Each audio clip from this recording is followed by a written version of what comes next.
Palavra de Deus, no livro de Neemias, capítulo 8, a partir do verso 1, iremos discorrer alguns versos da palavra. Neemias, capítulo 8, a partir do verso 1.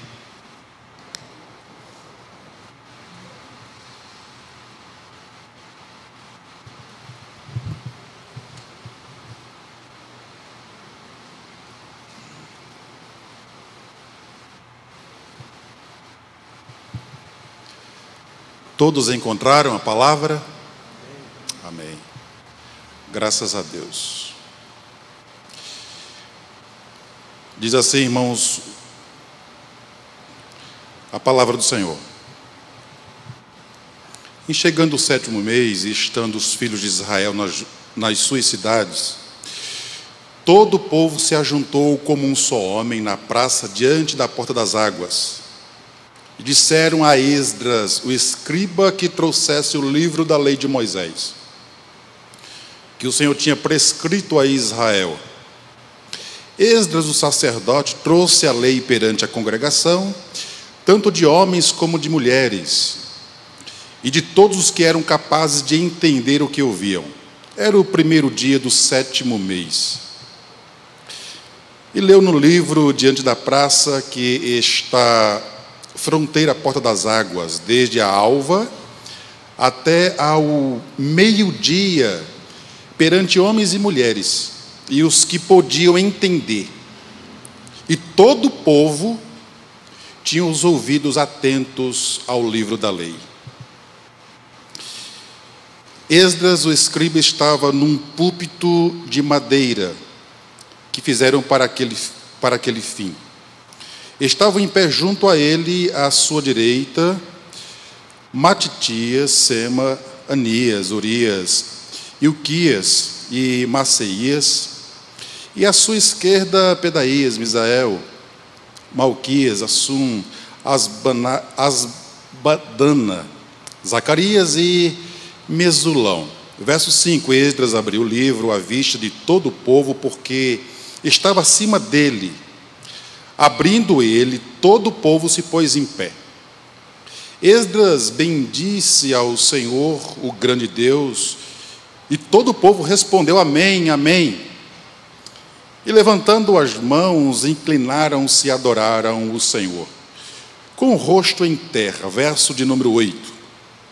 Leram no livro, na lei de Deus, claramente dando explicações, de maneira que entendesse o que se lia. Neemias, que era o governador, Esdras, o sacerdote e escriba, e os levitas que ensinavam todo o povo, disseram: Este dia é consagrado ao Senhor, vosso Deus, pelo que não pranteeis nem choreis, porque todo o povo chorava ouvindo as palavras da lei. Disse-lhes mais: Ide, comai carnes gordas, tomai bebidas doces e enviai porções aos que não têm nada preparado para si, porque este dia é consagrado ao Senhor. Portanto, não vos entristeçais, porque a alegria do Senhor é a vossa força. Até aqui, irmãos, que Deus nos dê graça. Senhor, entramos ainda na Tua presença e rogamos, Senhor, a ajuda do alto, graça preciosa do Teu Espírito, e rogamos, pedimos a Ti, Senhor, humildemente, que o Teu Espírito Santo ministre esta palavra, esta porção preciosa em nossos corações. Que saiamos daqui amando mais a Tua lei, a Tua palavra, e sobretudo aplicando em nosso coração e vivendo para a Tua própria glória. Nós oramos em nome de Jesus. Amém. Irmãos, é sabido de todos nós, depois da leva do povo de Deus para a Babilônia, por conta e causa do pecado, a Escritura narra que, por conta de que o povo de Deus abandonou a lei, os mandamentos, os decretos, A palavra de Deus, Deus fez com que o seu povo fosse morar com o inimigo por 70 anos. E isso, irmãos, nada mais, nada menos, porque o pecado ele traz consequências tristes ao coração do homem. O pecado nos apresenta como talvez um prato que possa nos proporcionar grandes doçuras. No entanto, meus irmãos, ele nos cobra com grandes amarguras. Portanto, se nós quisermos andar com leveza diante de Deus, se nós quisermos ter um relacionamento amigável diante de Deus, fujamos do pecado. Porque o pecado, irmãos, nada mais, nada menos, não é, no grego quer dizer errar o alvo. Mas eu diria, ia mais além, que o pecado, irmãos, ele quebra o nosso relacionamento com Deus. Dito isto, a palavra nos diz no capítulo 1 de Neemias, que chegou aos ouvidos de Neemias, ele estava em Suzã, em seu trabalho, e que alguns poucos relataram a história de Jerusalém para Neemias. E o cenário, o relato, irmãos, foi um relato triste, um relato, irmãos, de profunda tristeza, porque Neemias ficou sabendo, vocês sabem da situação após Babilônia ter invadido Jerusalém. A narrativa, irmãos, era de morte, de tristeza, de perda, de lamento. Os muros foram derribados, as portas das cidades foram tocadas fogo. E depois desse relato, Neemias, entristecido, subiu a Jerusalém e disse: Senhor, ele fez uma oração. Ele disse: Senhor, nós estamos passando por isto porque nós abandonamos a tua palavra, abandonamos a tua lei, nós transgredimos os teus decretos e nós somos culpados. Entretanto, tu és o Senhor da aliança, o Senhor fez uma aliança conosco, e, irmãos, a aliança de Deus ela é inquebrável. Por quê? Porque quando o homem fala, essa palavra ela pode até cair por terra, mas quando Deus fala, esta aliança ela permanece eterna, porque quem falou é eterno. Portanto, irmãos, Neemias argumentou com Deus dizendo: está tudo certo, Senhor, nós esquecemos os teus decretos, nós pecamos contra ti, mas tu dissestes que se nós nos humilhássemos diante de ti e se reconhecêssemos os nossos pecados e abandonássemos os mesmos, o Senhor iria restaurar a nossa sorte. Fazendo uso, irmãos, da própria palavra de Deus, Neemias intercede ao Senhor, Neemias roga, ora a Deus, e a palavra diz, irmãos, que de uma forma graciosa, Deus usou, irmãos, poderosamente, com graça, Neemias para a reconstrução da cidade de Jerusalém. Irmãos, eu queria falar um pouquinho nesta noite a respeito desta restauração que aconteceu por 3 etapas que se sucederam em Jerusalém. Se nós lermos do capítulo 1 até o capítulo 7 de Neemias, nós vamos observar, irmãos, que havia uma degradação moral na política, havia uma degradação moral, meus irmãos, no judiciário, compra e venda de sentença, suborno, e isso, irmãos, era uma afronta ainda diante de Deus. Nós podemos contemplar, à luz da Escritura, que essa restauração física dos muros e das portas, elas foram rápidas. Durou 52 dias. Rapidamente, todo mundo trabalhando, envolvidos no trabalho, na obra do Senhor. Mas, irmãos, a questão não era só a parte física. Havia uma outra implicação, que era a restauração espiritual. E para nossa surpresa, meus irmãos, essa restauração das portas e dos muros duraram 52 dias.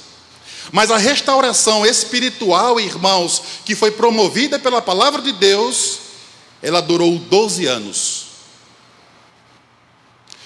Com isso eu quero dizer, irmãos, com precisão nesta noite, que reformular prédio é fácil. 52 dias foram lá, se juntaram e organizaram, pintaram, levantaram cimento, a pedra, tijolo, tudo certo.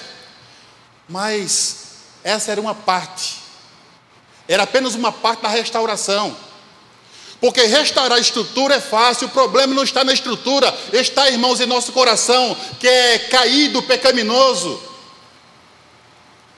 E esta restauração, irmãos, durou 12 anos, para que o povo voltasse a observar os decretos, a palavra e viverem novamente pela lei de Deus.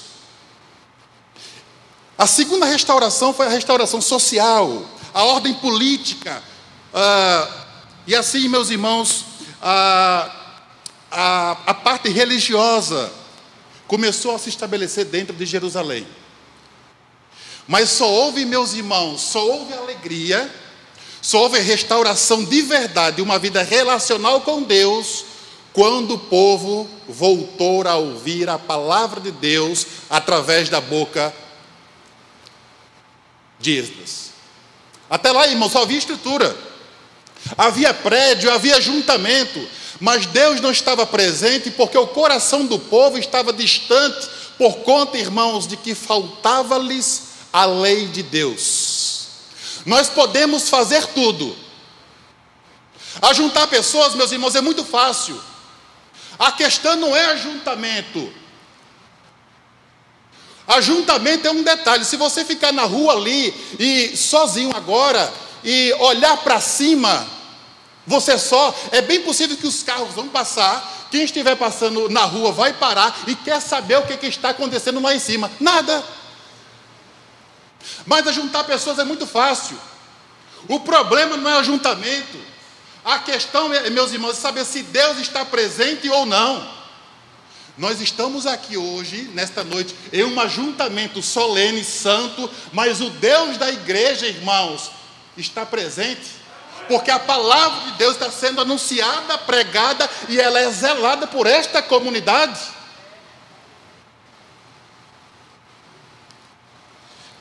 Meus irmãos, a maior restauração foi a restauração da autoridade da palavra de Deus, aqui no capítulo 8. E com isso, irmãos, eu preciso anunciar e dizer aos irmãos que a maior necessidade da igreja e da nação brasileira é a restauração da autoridade suprema da palavra de Deus. Nunca se cantou tanto, irmãos, como se canta hoje nas igrejas. Esses dias eu fui pregar em uma igreja em Montadas, vizinho nosso, e o culto começou de 7, termina às 21. E deu 7h30, 20 horas, 20h30, 20h45, eu olhei para o moço e disse: ainda haverá pregação?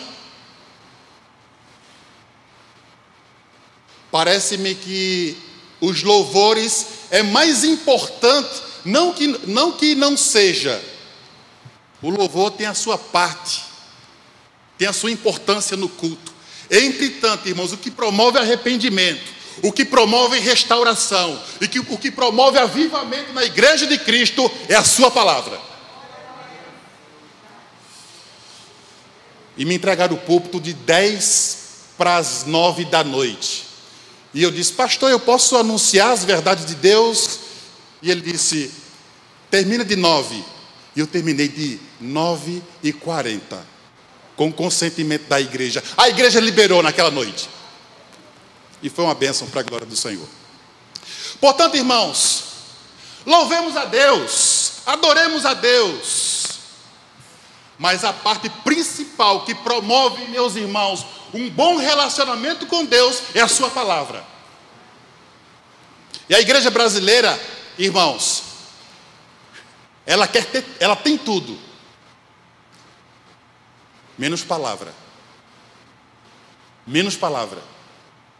E como nos diziam, irmãos, se nós quisermos ter uma igreja, irmãos, avivada, cheia de Deus e de sua palavra, tem que se principiar no seu púlpito. Portanto, eu queria aqui deixar uma recomendação para todos nós, tanto irmãos em Jesus, como nós pregadores e ao mesmo tempo anunciadores das verdades de Deus. Não negociemos a palavra de Deus. Não façamos concessão com a sua palavra. Porque a palavra, meus irmãos, nós nos movemos, nós vivemos pela palavra de Deus. Hoje nós vivemos, irmãos, 4 grandes problemas em nossa nação. Primeiro, o liberalismo teológico. Os pseudos pastores e teólogos não reconhecem, irmãos, a supremacia, a totalidade da palavra de Deus. Eles dizem, a Bíblia não é a palavra de Deus. A Bíblia, ela contém a palavra de Deus. Não, irmãos. A Bíblia de Gênesis a Apocalipse, ela é a palavra de Deus. Nós não negociamos isto. Esses dias teve um moço anunciando em sua fala, dizendo, nós precisamos atualizar a Escritura.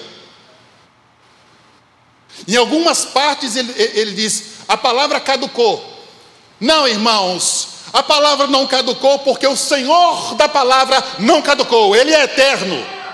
Portanto, se Ele é eterno, se Ele está no trono, se esta palavra foi inspirada pelo Espírito Santo, irmãos, ela é mais atual, como dizia Billy Graham, do que o jornal que vai circular amanhã nas ruas de Nova York. Por quê, irmãos? Porque ela é a palavra de Deus. Ela é a palavra de Deus. Segundo problema, irmãos, é o sincretismo religioso. As pessoas querem tudo, menos palavra. Porque as pessoas amam, gostam, irmãos, de materializar a fé. Elas podem ouvir bons sermões de 50 minutos, de 1 hora, mas não enche os olhos, não descedenta a sede da alma, bem como de seu coração, porque eles querem alguma coisa a mais. Eles querem pegar a rosa santa, eles querem provar do óleo ungido. Isso não muda o coração. O que muda o coração do homem, meus irmãos, é a palavra de Deus. Terceiro problema, meus irmãos, que nós enfrentamos hoje em nossa nação, é a ortodoxia morta.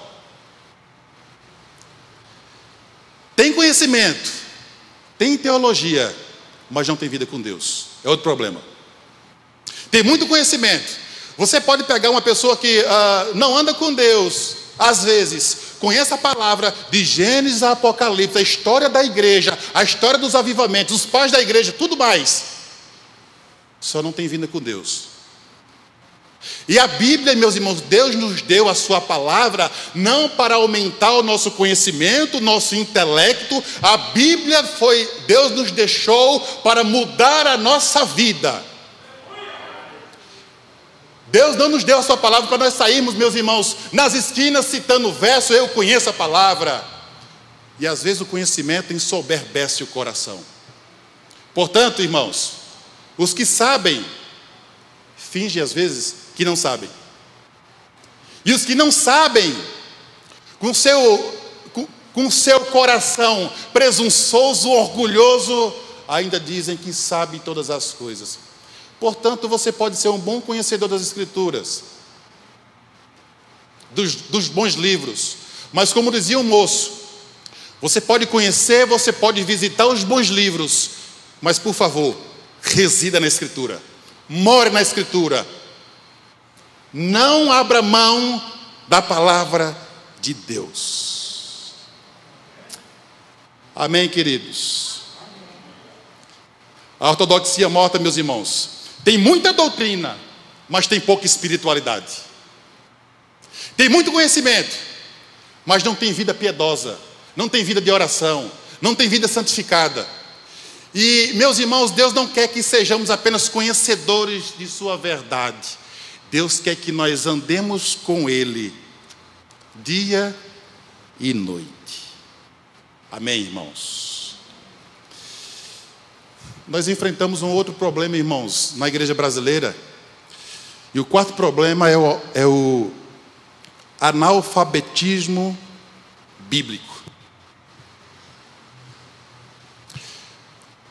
Em 2017 foi feita uma pesquisa de que 50% dos evangélicos nunca leram a Bíblia toda. São apenas carregadores de Bíblia. Ou só abrem a Bíblia no culto solene, principalmente aos domingos. Isso é um grande problema. E para tristeza nossa, irmãos, como pregadores, obreiros da seara do Senhor, 47 para 48% dos líderes evangélicos, dos pastores evangélicos, nunca leram a Bíblia toda. É por isso, irmãos, que nós temos uma geração fraca de Bíblia, mas fraca de uma vida relacional com Deus. Porque eu só consigo me relacionar com Deus, ter uma vida aprofundada em Deus, se eu conhecer a sua vontade. E eu pergunto aos irmãos: aonde está, irmãos, a vontade de Deus? Em sua palavra. Portanto, se você quiser desfrutar da vontade de Deus, leia as Escrituras, medite nas Escrituras, estude as Escrituras, mergulhe nas Escrituras e, por favor, more nas Escrituras. Esses dias terminou o nosso culto e vi um grupo, abriu uma igrejinha perto lá da gente, e o moço passou, olhou para mim e despachou lá: o negócio foi tão forte hoje. Eu disse: glória a Deus. Mora perto de nossa casa. E eu disse: o que é que aconteceu de extraordinário no culto? Ele disse: foi muito forte. Eu disse: qual foi o texto que foi lido? Ele disse: o texto foi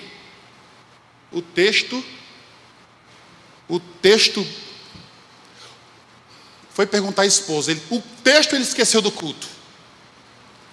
E eu fiquei perguntando: qual foi a parte forte deste culto?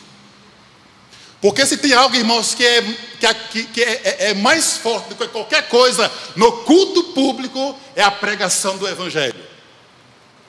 Porque é só a palavra que muda o nosso coração. Amém, irmãos? Dito isto, eu peço aos irmãos que mantenham a palavra aberta e ponham os olhos no verso 1. Acompanhe comigo. Em chegando o sétimo mês, e estando os filhos de Israel nas suas cidades, todo o povo ajuntou como um só homem na praça diante da porta das águas, e disseram a Esdras, o escriba, que trouxesse o livro da lei de Moisés, que o Senhor tinha prescrito a Israel.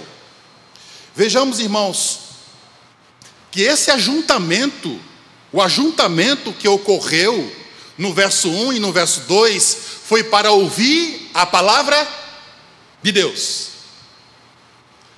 Eles foram para lá porque sabiam que a lei de Moisés iria ser anunciada aos vossos corações.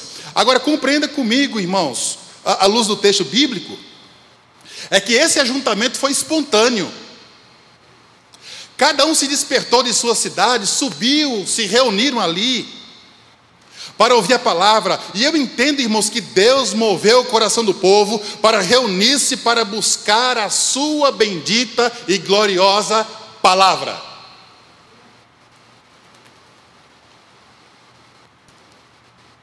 Esse encontro, irmãos, também foi harmonioso. Todo o povo se juntou. Ou seja, não era apenas um ajuntamento, mas havia ali comunhão. Unidos em torno, irmãos, da bendita lei, palavra de Deus. O que atraiu aquela multidão, irmãos, foi a palavra. Nós não precisamos, irmãos, inventar. Nós não precisamos procurarmos métodos para atrair as pessoas. O que atrai, irmãos, uma alma sedenta é a palavra, é o Evangelho de Jesus. E às vezes nós que estamos pastoreando igreja, nós ficamos às vezes perturbados, angustiados, porque nós estamos aqui e ali tem uma igrejazinha pequena, e em seus movimentos a igreja lá enche, e às vezes a nossa está ali, nós fielmente pregando o Evangelho, fiel à palavra, e às vezes algo não ocorre, a igreja não cresce. A minha recomendação é: permaneça, persevere pregando a palavra. Porque a palavra, irmãos, é a palavra. Depois da reforma protestante, argumentaram com Lutero e disse: Lutero, glória a Deus, olha, você... E Lutero disse: não, eu não. Não fui eu. Foi a palavra de Deus. Nós trouxemos a palavra de Deus, estava entulhada. Nós trouxemos, resgatamos a palavra e colocamos ela onde ela deve estar, que é no centro, irmãos, da congregação. Amém, irmãos? O povo tinha sede, irmãos, para ouvir a palavra de Deus, porque a própria palavra atraía os seus ouvintes. Vejamos, irmãos, no verso 2, que quando Esdras traz a lei perante a congregação, tanto de homens como de mulheres, e todos os que eram capazes de entender o que ouviam, era o primeiro dia da semana. Todos estavam ali. Houve uma reunião coletiva. Todo o povo, homens e mulheres, se reuniram para buscar a palavra de Deus. E Esdras, o escriba, ensinava o povo. Irmãos, no livro de Esdras, no capítulo 7, no seu verso 10, a palavra diz que Esdras propôs no seu coração de aprender a palavra,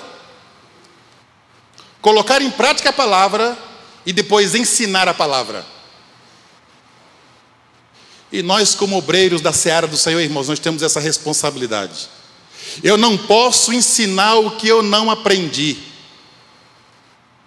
Eu preciso aprender, eu preciso viver, eu preciso colocar em prática esta palavra para depois ensinar aos meus ouvintes. Foi isso que Esdras colocou em prática. Amém, queridos?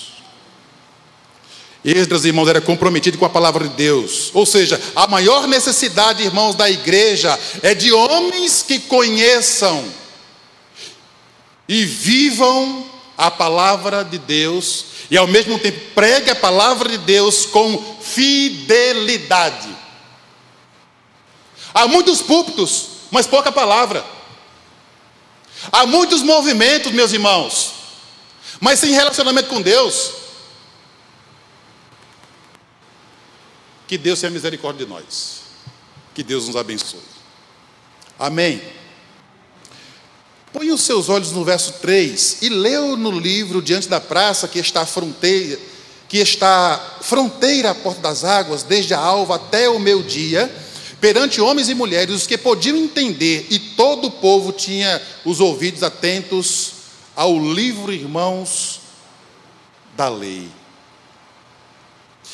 Ao alvorecer do dia até o meio-dia, irmãos, a palavra foi sendo anunciada e pregada. Todo mundo, irmãos, estavam atentos. Foi um dia de festa. Foi o dia da palavra, irmãos. O culto, nesse dia aqui, nós podemos dizer, esse dia, o culto foi forte porque o povo estava ávido, sedento para ouvir a palavra de Deus. Às vezes o culto 30, 40 minutos, irmãos. Eu não sei aqui ou na sua congregação, às vezes fica uma inquietação na palavra. Vai, dá uma sede, volta. Mas aqui não, irmãos. Enquanto Esdras falava, pregava, o povo não arredava o pé, porque há muito tempo o povo tinha ouvido a palavra de Deus. E o texto diz que todo mundo, irmãos, entendia aquilo que estava sendo ministrado aos seus corações. E se tem uma coisa que nós precisamos, meus irmãos, compreender, é a vontade de Deus em sua palavra. Porque Oséias capítulo 4, no verso 6, nos diz: o povo está sendo destruído porque lhes falta conhecimento. Foi por isso, irmãos, que o povo vinha de uma avalanche de situações, por falta de conhecimento da vontade de Deus. Vejamos, irmãos, no verso 5, o texto diz: Esdras abriu o livro à vista de todo o povo, porque estava acima dele. Abrindo ele, todo o povo se pôs em pé. E Esdras bendisse ao Senhor, o grande Deus, e todo o povo respondeu amém, amém, e levantando as mãos, inclinaram-se e adoraram o Senhor com o rosto em terra. Primeiro, colocaram um palanquim, irmãos, acima de Esdras. Sabe por quê, irmãos? Porque a mensagem, ela vai ser sempre maior do que o mensageiro. O mensageiro, o pregador, ele é escravo da palavra. Sempre foi assim, irmãos. Naquela ocasião havia reverência, havia respeito à palavra de Deus. Todo o povo se pôs em pé para ouvir, irmãos, a lei de Deus. Amém? Se nós observarmos no verso de número 6 que nós já lemos, nós vamos ver, irmãos, que houve resposta da congregação. Quando o povo ouviu a palavra, quando o povo foi alimentado pela palavra, irmãos, o povo começou a adorar a Deus. Louvado seja o Senhor por isto. O povo responde, irmãos, com um som sonoro de amém, amém, glória a Deus. Porque, irmãos, onde há oração e exposição fiel da palavra, o povo exalta a Deus.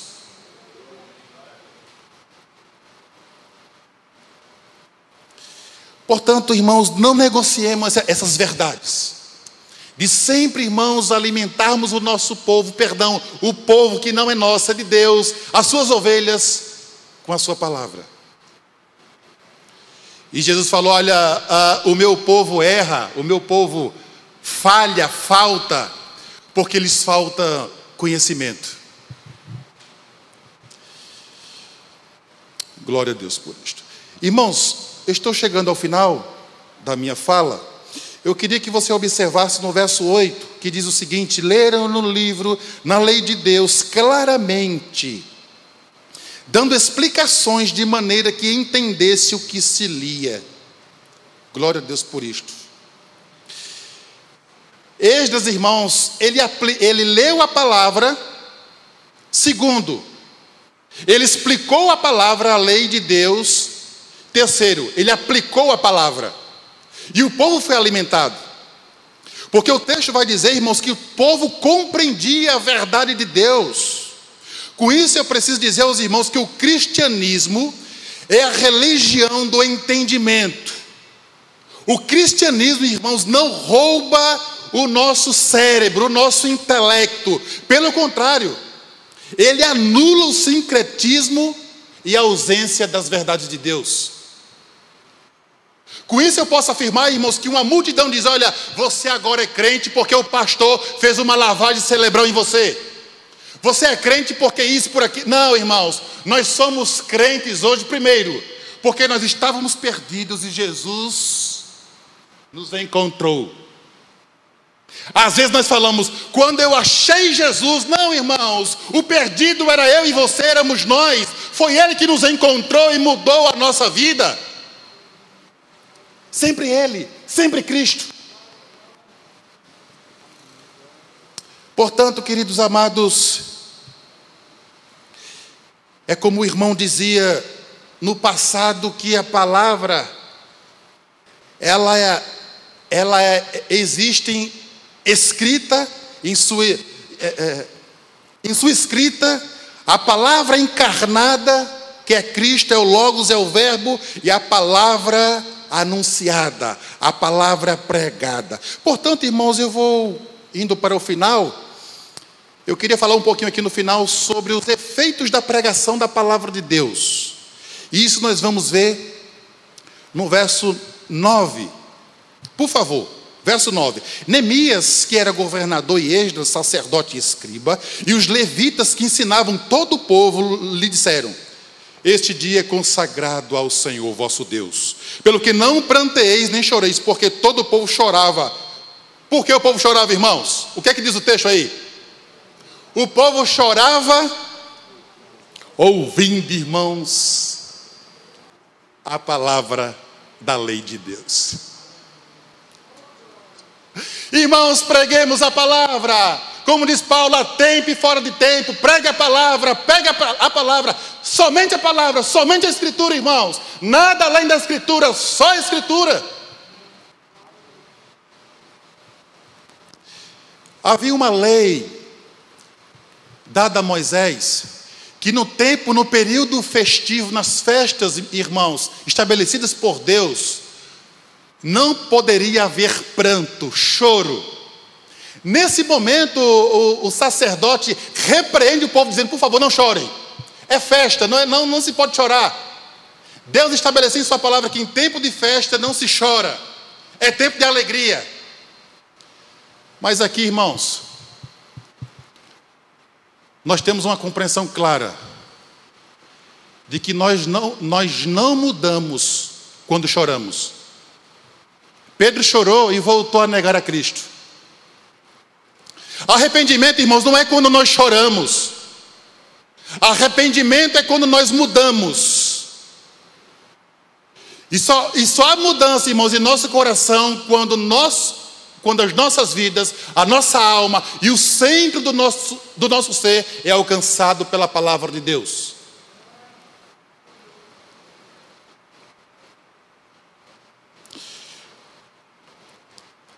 Amém, irmãos? O povo começou a chorar, todo mundo, pastor Moisés, começou a chorar.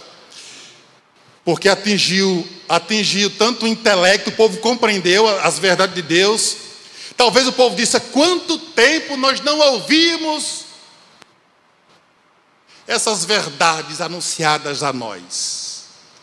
Há quanto tempo Deus já não falava conosco pela palavra? Irmãos, o povo chorou. O povo foi atingido em seu emocional. Houve quebrantamento. E ao mesmo tempo, no verso 9, meus irmãos, o povo chorou pelos seus pecados. A palavra de Deus, irmãos, produz quebrantamento e arrependimento. A palavra de Deus produz quebrantamento e arrependimento. O verdadeiro conhecimento, meus irmãos, nos leva às lágrimas, porque a palavra é como um espelho diante de nós e revela toda a nossa pecaminosidade. A palavra de Deus, irmãos, nos revela a quem nós somos. A palavra de Deus, irmãos, revela o que está em nosso coração. Quanto mais, queridos, estivermos mais perto de Deus, quanto mais estivermos perto de Deus, nós teremos ciência de quem nós somos. Somos pecadores.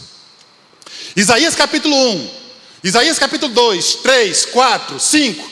Isaías olha, irmãos, para o cenário do povo e diz: ai de vós, ai de vós, ai de vós, vocês se embriagam, vocês estão flertando em pecado, ai de vós. Mas, meus irmãos, no capítulo 6 de Isaías, quando Isaías se aproxima de Deus, ele já não diz: ai de vós. Ele diz: ai de mim. Apontar pecado alheio, irmãos, quando estamos longe de Deus, é fácil. Mas quando temos uma vida relacional com Deus, estamos perto de Deus, nós falamos: ai de nós. Porque Deus é santo, 3 vezes santo, e nós somos pecadores, pecadores, pecadores, pecadores, e necessitamos da graça de Deus dia a dia em nossa caminhada cristã. Amém, irmãos? Portanto, depois de tudo, o povo chorou, parou de chorar, e houve alegria. O verso, irmãos, de número 10, nos diz que o povo começou a se alegrar. O povo começou agora a comer, a se regozijar, a se confraternizar, porque a restauração, a verdadeira restauração, que é promovida pela pregação do Evangelho, produz alegria. O homem pode ter pecado, caído, irmãos, mas se ele for atingido pela palavra de Deus, e aquela palavra promover arrependimento em seu coração, ele vai desfrutar de alegria em Deus. Não tem como o homem desfrutar de alegria se ele, irmão, não estiver em comunhão com Deus. Amém? Portanto, irmãos, a alegria, ela veio de Deus, porque no texto, a Escritura nos diz o seguinte, que a alegria era a alegria do Senhor. Ou seja, a origem desta alegria, ela é divina. Essa não é uma alegria, irmão, circunstancial e momentânea. É a alegria de Deus, indizível e cheio de glória. Irmãos, não é tão bom quando Deus alcança o nosso coração? Que alegria! Quando Deus fala conosco, quando Deus nos restaura, quando Deus nos põe de pé. Às vezes passamos um momento tão difícil em nossa caminhada, o coração ressequido, duro, enrijecido, mas quando, irmãos, ele é alcançado por esta bendita água, quando há um quebrantamento, irmãos, quando há restauração, oh, que bendita alegria que vem de Deus. Louvado seja Deus. Irmãos, e o conteúdo desta alegria era o próprio Deus. Deus, irmãos, não é apenas a origem, mas Deus é o conteúdo desta alegria. Portanto, irmãos, é na presença de Deus que há plenitude de alegrias perpetuamente. Salmo 16, no verso 11. E eu, irmãos, assim eu expus, dizendo que a nossa alegria, ela é incircunstancial. Nós não dependemos, meus irmãos, de situações para que estejamos alegres. Como dizia John Piper em sua fala, e eu concordo com ele, que o objeto da nossa alegria, irmãos, não são coisas e objetos. O objeto da nossa alegria tem o nome: Jesus. Se você tem Jesus, se você anda com Jesus, não importa as circunstâncias que você venha passar, a alegria do Senhor, ninguém roubará do seu coração, porque Jesus, irmãos, está centralizado. Jesus está, meus irmãos, Jesus mora em nosso coração. Portanto, esta alegria, ela é eterna. O efeito, irmãos, glorioso desta alegria, vejamos, a alegria do Senhor, o texto diz, é a nossa força. Quem conhece, irmãos, esta alegria, não olha para trás como a mulher de Jó. Quem bebe, meus irmãos, das delícias de Deus, não sente saudades do Egito. Essa alegria, irmãos, é a nossa força. Amém, irmãos? Repita comigo: a alegria de Deus. Bota um azinho aí. A alegria de Deus é a nossa força. A alegria, nunca esqueça isso. A alegria do meu Deus é a minha força. Por isso que o apóstolo Paulo diz: quando eu estou fraco, eu sou forte, porque o poder de Deus se aperfeiçoa em minhas fraquezas. Deus é bom. Deus é a fonte, irmãos, de toda a nossa alegria. Ainda, como disse Jó, ainda que Ele me mate, ainda que eu perca todas as coisas, nele eu confiarei. Amém, irmãos? Portanto, o capítulo 8 começa com a exposição bíblica, com uma reunião solene, com um ajuntamento santo, com a pregação da palavra, com a fidelidade da palavra, com arrependimento, com quebrantamento. E ele vai concluindo, irmãos, com alegria, porque a pregação da palavra, o evangelho, a palavra anunciada na sua fidelidade, ela promove esta alegria que vem do alto, que vem de Deus. Que o Senhor nos abençoe. Deus bendito, ajuda-nos a alimentar o teu povo com esta palavra,